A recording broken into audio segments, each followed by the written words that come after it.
接下来请收看中嘉新闻。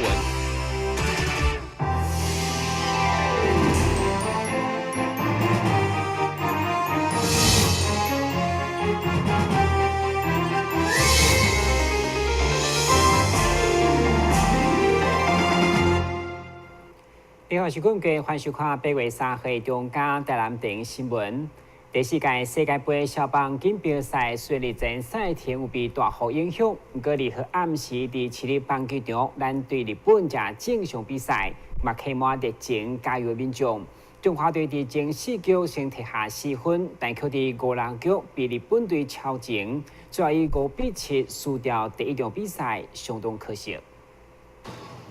世界杯小棒锦标赛2号即天的赛程，中华队对上强敌日本。开局的时阵，由小将白振安拍出安打，让台湾得到第1分，带起中华队的士气。伫第3局的时阵，由韩硕恒拍出咏春全垒打，接续孙艺磊甲郭书伟连续砍下2支安打，并且发动盗垒的战术。也让中华队摕到4分领先。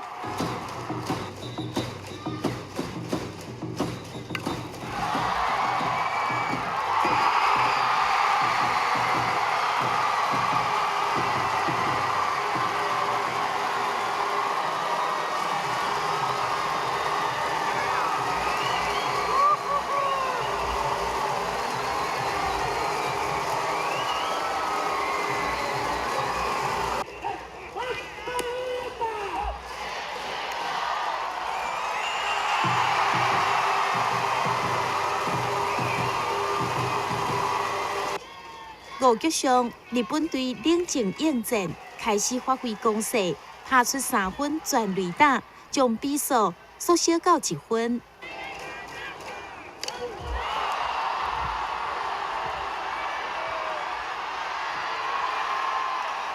来到第6局，中华队发生失误，让日本队这局得夺第4分，最后以7比4的分数，台湾吞下败绩。不过双方的攻防战，让每一位伫现场观赛民众拢感觉真精彩。3号暗时的赛程，台湾将会对美国，也希望国人会当前往现场支持，做伙为中华队加油。电视新闻张伟忠采访报道。但是100年度公司的各种适合的编班作业，3号即天伫嘉义各种举行，几乎采用电脑编班的方式，选出咱新生的班级。政府表示，这项政策就是要避免人为的操作，落实每一位学生受教育的机会平等。为了落实学生受教机会平等，甲贯彻常态编班的精神，教育局办理106年度公私立各中小学生编班作业，由教育局统一进行电脑编班。8月3号，伫嘉义国中办理公私立各中新生编班作业。会中邀请市长赖清德、教育局长陈修平以及各界贵宾担任见证人，做伙持下案件，为今年的新生挑出未来就读的班级。3、2、1，请启动。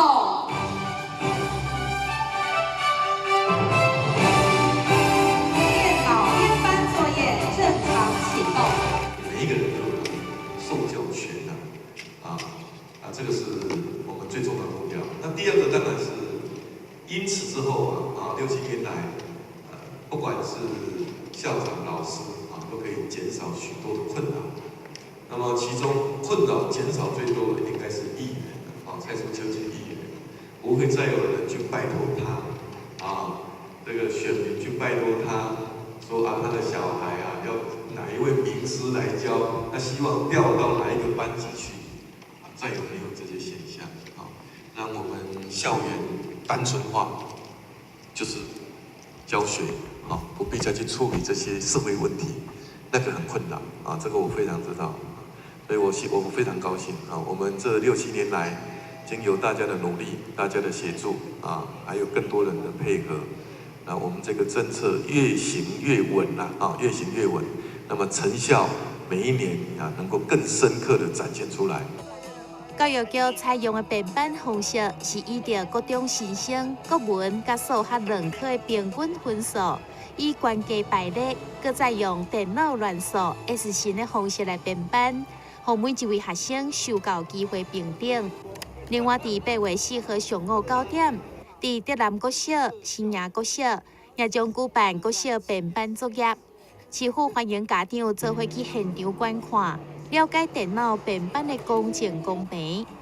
台南新闻张伟忠采访报道。教育部体工局上午伫北区举办体育地化第2场公听会，会中中英新城节节祝福，因欢乐14楼馆的建物上靠近地化工程的连续壁会影响安全，所以透过公听会提出质疑。同时，会中整个过程一切平和，并无任何冲突再度上演。阮体育同意自救会上午伫公听会开始进前，由报调来表达因的诉求。自救会表示，伫6月14号时阵，就曾经提出14楼馆的中英新城，因为正接近地下化工程的连续壁，因认为有安全疑虑，表示体工局主张时间袂有影响，但却提不出数据证明，失去公信力。那火车站的月台，它厚度是大概1.5公尺。其实是非常非常坚实的一个结构，但是相对于长荣新城是一个轻的结构。OK， 那铁工局说这个火车站的月台是不安全的，然后说这个大楼现在的状况是安全的，这是完完全全违反物理的原理。其实我们重算物理不用学得很好，大家想象一下也知道哪一个结构比较容易倾倒，比较容易在施工的时候呢发生损害，那当然就是长荣新城。那事实上我有做一个简单的计算，长荣新城倾倒的危险度是火车站月台倾倒的破坏的危险度的10000倍以上，所以不是几倍哦，是几万倍这样子的一个 scale。中英新城大楼管委会主委表示，铁路地下化当伊的时间距离，甲建筑物只有差2-3米宽。大楼总共1221户，2000多人，烦恼会影响大楼的结构安全，因此借着公听会来提出因的疑虑。因为我们第一个北区的地质是属于比较松软，它很容易就是地下水，它地下涌泉非常的丰富。那你大概挖深在1.5米至2米。它的涌泉就是不断的出现，那变成说它在这边第一个，它的连续壁跟我们大楼是非常接近的，最近的距离只有2点多米。那这么深的开挖动作，是不是会造成我们大楼就是整个地基底盘是否会有影响？那是不是会造成地下室就是我们停车场是否会龟裂，甚至大楼会不会有龟裂的问题？所以这是我们长荣新城最主要的诉求。体工局表示，针对居民的保障甲意见，搁爱早登去讨论，无法度当场回应。但是未来会以中英新城为优先，加开一场公听会，厘清疑虑。但是文章山王子豪采访报道。体育工会老火车头市府伫去年向中央争取补助以后，已经开始进行征收价为好。对此，议员林美燕3号邀集市府相关单位来实地会勘，主要要求施工过程公开透明，并且会当早一天完工，互老火车头的风华再现。放伫体育公园内底的2台火车头，是代替伫1980年县政府担市政府的文物，到当一直放伫公园内底保存。3当前经过市府申请，被列为一般古物，并且伫1805年向文化资产局申请补助，要重新修缮甲维护。对此，议员林美燕要求文资处伫整个施工过程要公开透明，互民众了解进度。同时，也希望针对景观设计的部分再做修正，以免成为治安的死角。所以前2天我拿了一些，就是请那个文资处提供一些资料给我。我看到有些地方，我们事实上必须再重新做一个评估，包括就是在它做营造出一个就是火车站火车站所以这个火车站以它现在的规划，有一点就是跟后面那边做隔离，造成后面一个自然一个死角。所以我们也希望说文资处这边在就是建材里面、材质里面能够做一个改变，做一个穿透性的，因为如果穿透性的，事实上，不管是它本身或者外面的后面的治安环境，应该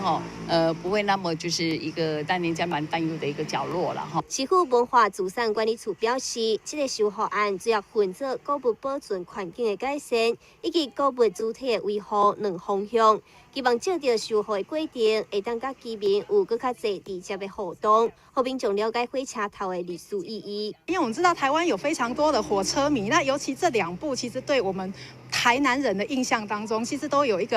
占有一个蛮大的一个分量，在我们的记忆当中，其实是蛮重要的。那我想很多人会想要借由这个过程当中来去看到它怎么样慢慢的从锈蚀，我们来去除锈保护它。那我们将一些内部的机械零件一个一个来去复原回来，然后来去看到说，原来我们在阿公的时代他在铁路上奔驰是一个什么样的一个景象。所以呢，我们会希望说，在这整个修缮的过程，跟民众其实有一个非常密切的一个互动。让大家透过这个记忆，这个家族的大家的一个市民的记忆来去认识文化资产保存是一个什么样的工作这样子。在咧完成周边环境的改善以后，文资处有够利用当半的时间完成车体的修复。未来整个计划完工了后，将会变成一个充满历史甲教育意义的场所，要让市民更加了解火车头的文物价值。台新闻站上王子豪采访报道。结果今日马上登来新闻现场。消灭登革热，仔细清扫，立即做。饮水机水盘若有积水，要倒干净。花瓶旧水倒在土壤中，可以避免再次积水养蚊。花瓶底部、盆栽底盘要常常刷洗，避免蚊卵附着。不使用的水桶记得倒质量干净。别忘了食蚊鱼也是消灭孑孓的小帮手哦。防治登革热，清干净、倒干净、刷干净、晾干净，大家一起来！打开一本书，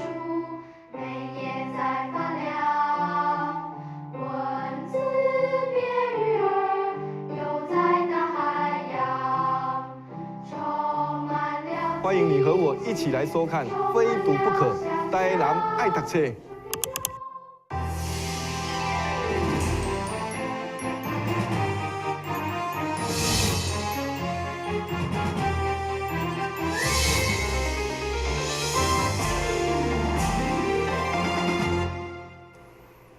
政府启动智慧城市的专案以后，配合民间企业的投入，包括4G 的电子商务、影音等相关的应用，在短期间内面拢会当一步一步实现。毛台南在全台智慧城市的发展当中，成为台湾第一场会当有成果发表的城市。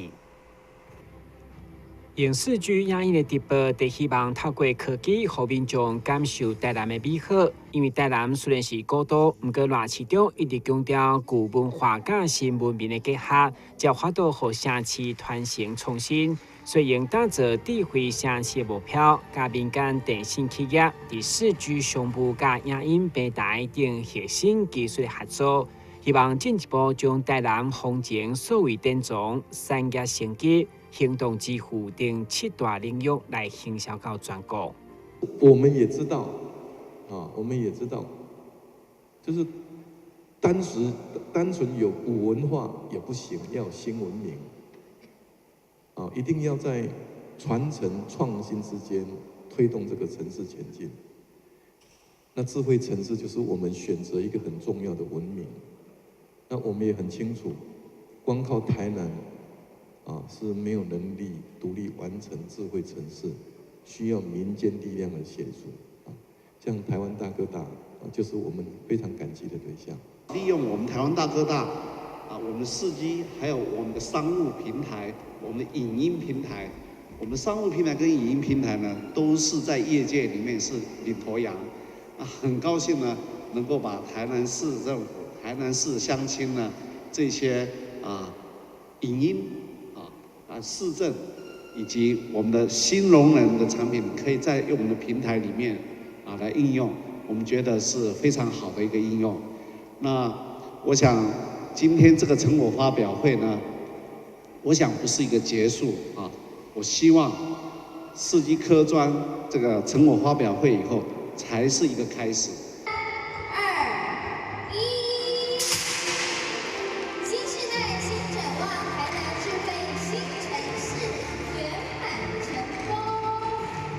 伫向前4G 科技专案伫台南永续发展的盛大仪式过后，前行政院长、现任台湾大哥大基金会董事长张善政伫热市场的陪同，卖意为台南在地新农林的农特产甲伴手来出销。电信业者表示，预计去年获得500间的商家品牌所带动整体产业效益，已经达到2亿3千万。电新闻军及郭国义采访报道。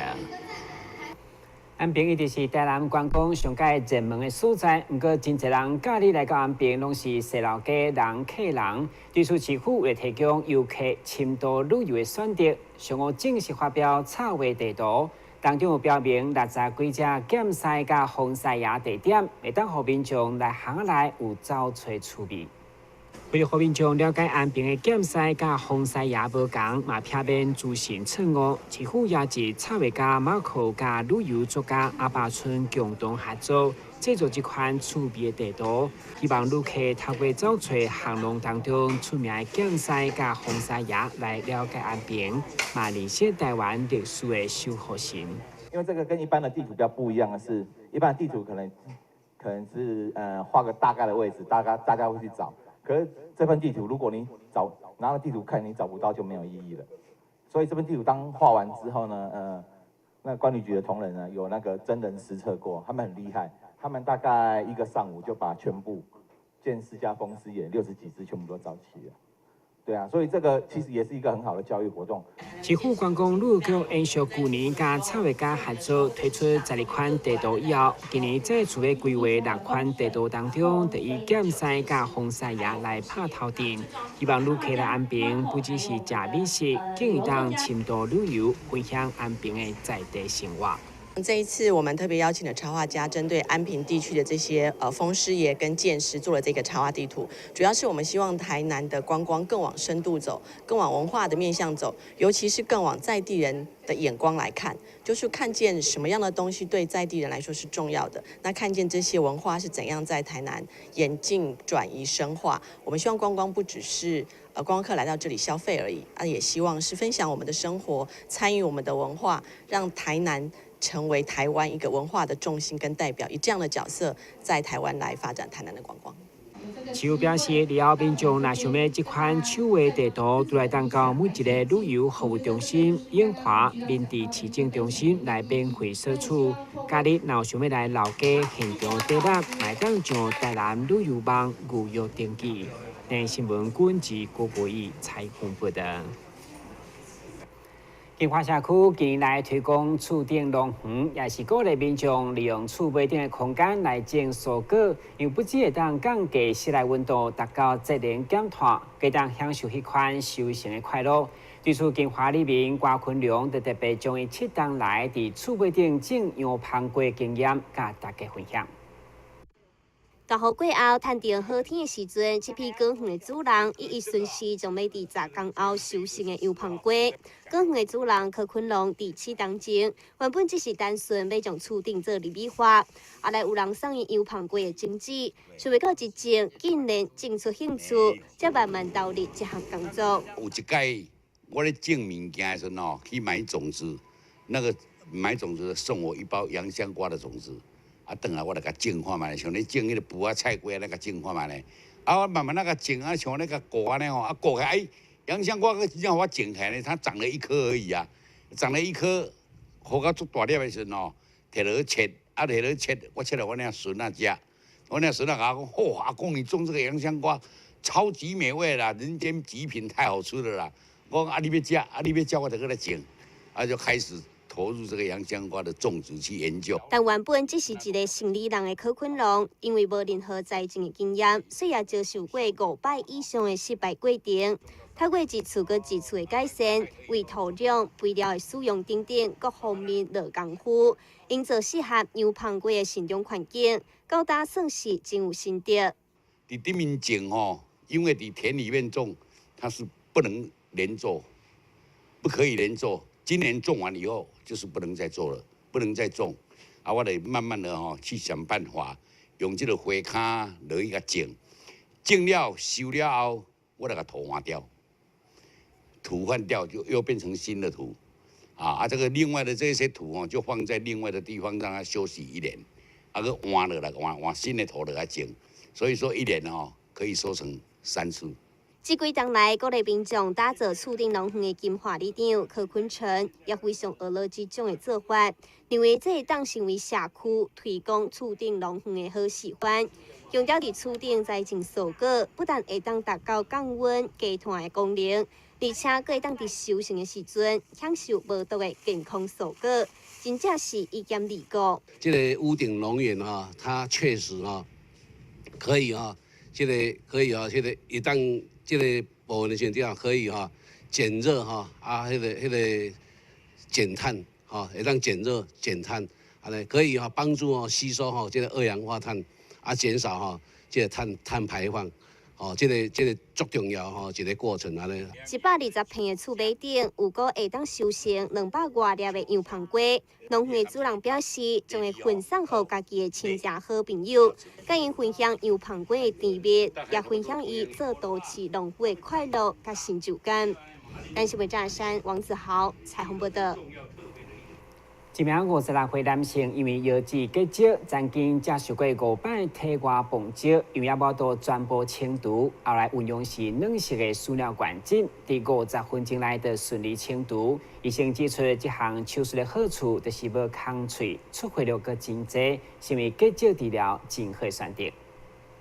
针对腰子结石的治疗，大部分的人可能会选择体外震波碎石术，也就是经皮肾造瘘取石术。不过，对着年岁较大、长期使用抗凝血剂的病人来讲，并无适合。因此，采用这种软式输尿管镜碎石，不但袂有空喙，而且出血量低，提供结石的病人另外一种治疗选择。软式输尿管镜它最主要是针对肾脏的结石。因为过去肾脏的结石的处理方法就是只有体外震波，或者是说用经皮肾造瘘，就是外面会打一个洞进去到肾脏里面，但是这会容易造成肾脏的出血。那软式输尿管镜它针对的大概就是2.5公分以下的石头，那从尿道口进去，所以外面不会制造一个伤口，所以相对之下，对于一些共病症比较多的病人，或甚至说他有在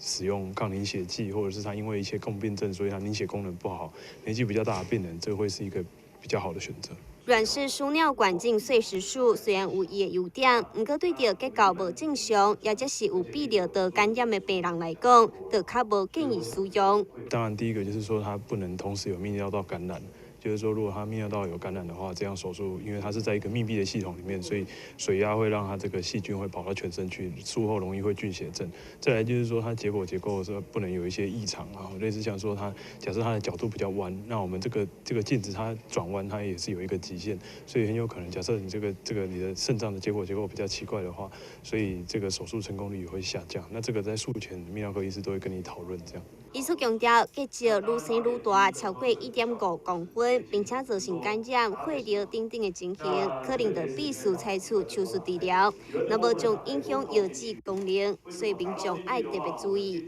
咱新闻站山林根采访报道。接下来关心详细天气变化。现在是这份天气，温度28度到33度，落雨有1成，海面平均风力4级到6级，上大阵风8级。感谢收看8月3日中间台电新闻，咱再会。